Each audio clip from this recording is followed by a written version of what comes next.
അള്ളാഹ്ക്ക് ദുആ വലിയ ഇഷ്ടമാണ്. നോമ്പിനത് പ്രത്യേക താല്പര്യമാണ് റബ്ബിന് എന്ന് അല്ലാഹു തആല നോമ്പിനെ കുറിച്ച് പറയുന്നിടത്ത് തന്നെ പറഞ്ഞിട്ടുണ്ട്.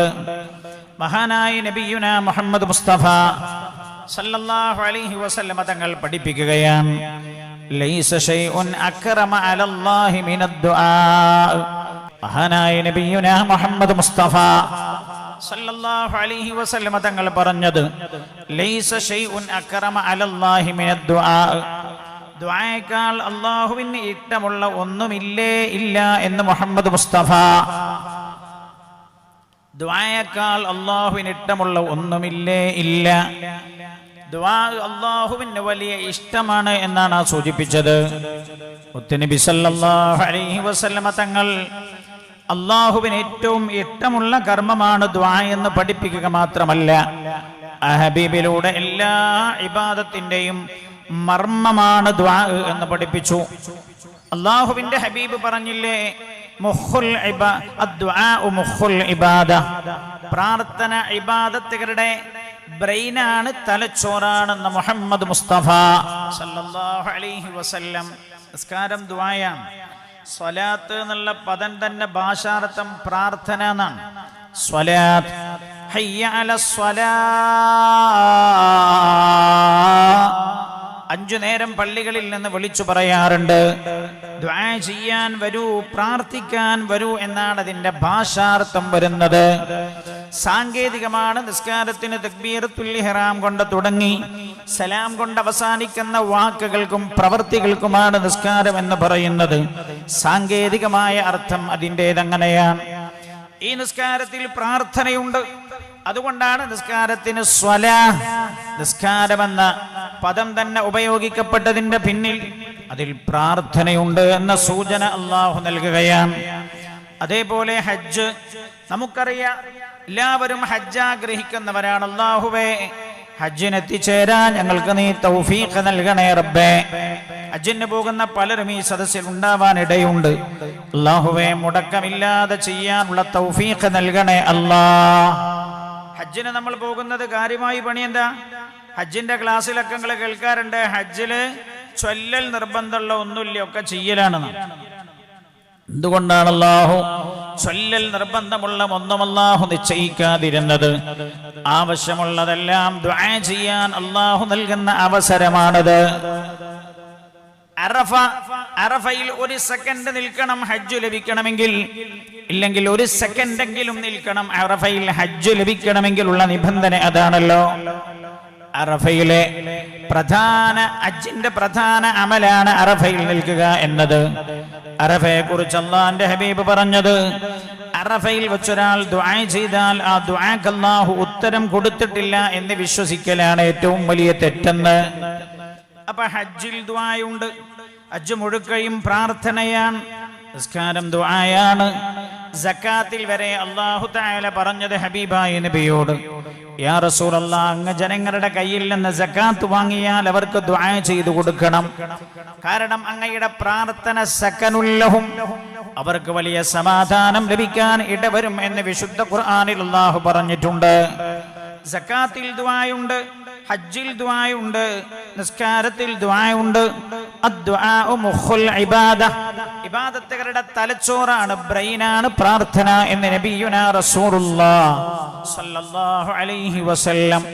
എന്നാൽ നോമ്പിലും പ്രാർത്ഥനയുണ്ട്. അല്ലാഹുവിന് വലിയ ഇഷ്ടമാണ് ദുആ. അല്ലാഹുവിന്റെ പരിശുദ്ധമായ ഖുർആൻ നോമ്പിനെ കുറിച്ച് പറയുന്ന ഭാഗം സൂറത്തുൽ ബഖറ 183, 183, 84, 85, 86, 87 ആയത്തുകളാണ്. 183 മുതൽ സൂറത്തുൽ ബഖറയിൽ 183 മുതൽ 187 വരെ നോമ്പിനെ കുറിച്ചാണ് അല്ലാഹു തആല പറയുന്നത്. യാ അയ്യുഹല്ലദീന ആമനൂ കുതിബ അലൈക്കുമുസ് സിയാമു കമാ കുതിബ അലല്ലദീന മിൻ ഖബ്ലികും ലഅല്ലകും തത്തഖൂൻ. അവിടുന്ന് തുടങ്ങുന്നു. നോമ്പിനെ കുറിച്ചാണ് അല്ലാഹു തആല പറയുന്നത്. അങ്ങനെ പറഞ്ഞു വന്നിട്ട് 186ാമത്തെ ആയത്ത് 186 ദുആയെ കുറിച്ചാ പറയുന്നത്. 187 വീണ്ടും നോമ്പിനെ കുറിച്ചാ പറയുന്നത്.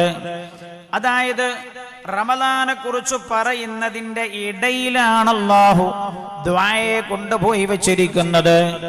പ്രാർത്ഥനയെ കുറിച്ച് അല്ലാഹു തആല പറഞ്ഞത് വഇദാ സഅലക ഇബാദി അന്നി ഫഇന്നി ഖരീബ്.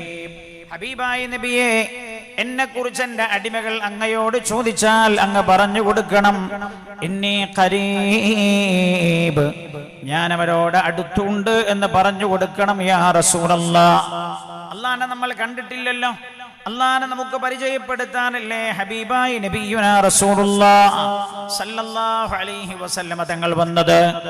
ആ ഹബീബിനോട് പറഞ്ഞു കൊടുക്കാൻ അല്ലാഹു തആല പറയാണ്, ഭൂമിയിൽ അല്ലാഹനെ കാണാന്നുള്ള സംഗതി നടക്കൂല. നമ്മൾ ഈ കണ്ണുകൊണ്ട് അല്ലാഹനെ കാണാന്നുള്ളത് നടക്കൂല. മഹാനായ കലീമുല്ലാഹി മൂസ അലൈഹിസ്സലാം, മൂസാ നബി അലൈഹിസ്സലാം അല്ലാഹനെ കാണണമെന്ന് പറഞ്ഞല്ലോ. അല്ലാഹ് എന്താ പറഞ്ഞ? കാണാൻ കഴിയൂല മൂസാ നബിയെ.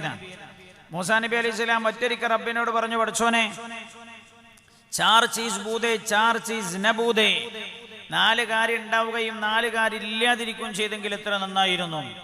അപ്പൊ അല്ലാഹ് ചോദിച്ചു, എന്താന്ന് ചോദിച്ചു. അപ്പൊ മൂസാ നബി അലൈഹിസ്സലാം പറഞ്ഞു, ജിന്ദഗി ബൂദേ മൗത്തിന ബൂദേ, ജീവിതം ഉണ്ടാവുകയും മരണമില്ലാതിരിക്കുകയും ചെയ്തെങ്കിൽ എത്ര നന്നായിരുന്നു അല്ലാഹ്. കാരണം മരണം അത്ര പ്രയാസമാണ്. മരണമില്ലായിരുന്നെങ്കിൽ എത്ര നന്നായിരുന്നു റബ്ബേ. മൂസാ നബി അലൈഹിസ്സലാമിനോട് അല്ലാഹു പറഞ്ഞു, മൂസാ നബിയെ, നിങ്ങളല്ലേ അന്ന് എന്നെ കാണണമെന്ന് പറഞ്ഞ് വാശി പിടിച്ചത്? എന്നെ കാണണമെന്ന് പറഞ്ഞു വാശി പിടിച്ചില്ലേ മൂസാ നബിയെ? അന്ന് ഞാൻ നിങ്ങളോട് പറഞ്ഞില്ലേ എന്നെ കാണാൻ കഴിയൂല? അപ്പൊ എന്നെ കാണണ്ടേ നിങ്ങൾക്ക്? എന്നെ കാണണോ? മരിച്ചേ മതിയാകും മൂസാ നബിയെ എന്ന് അല്ലാഹു തആല മഹാനായ കലിമുല്ലാഹി മൂസ അലൈഹിസ്സലാമിനോട് പറയാം. ഭൂമിന്ന് അല്ലാഹനെ കാണാന്നുള്ളത് ഉണ്ടാവൂല. അല്ലാഹു തആല റബ്ബിന്റെ സാന്നിധ്യം എങ്ങനെ നമുക്ക് സ്വായത്തമാക്കാൻ കഴിയുമെന്ന് പറഞ്ഞു തരാണ്. അല്ലാഹുവിന്റെ ഹബീബിനോട് പറയാ, നബിയെ, ആളുകളോട് ദുആ ചെയ്യാൻ പറഞ്ഞു. യാ റസൂലല്ലാഹ്, ആളുകൾ എന്നെ കുറിച്ച് അങ്ങയോട് ചോദിച്ചാൽ അങ്ങ് പറയണം, ഇന്നി ഖരീബ്,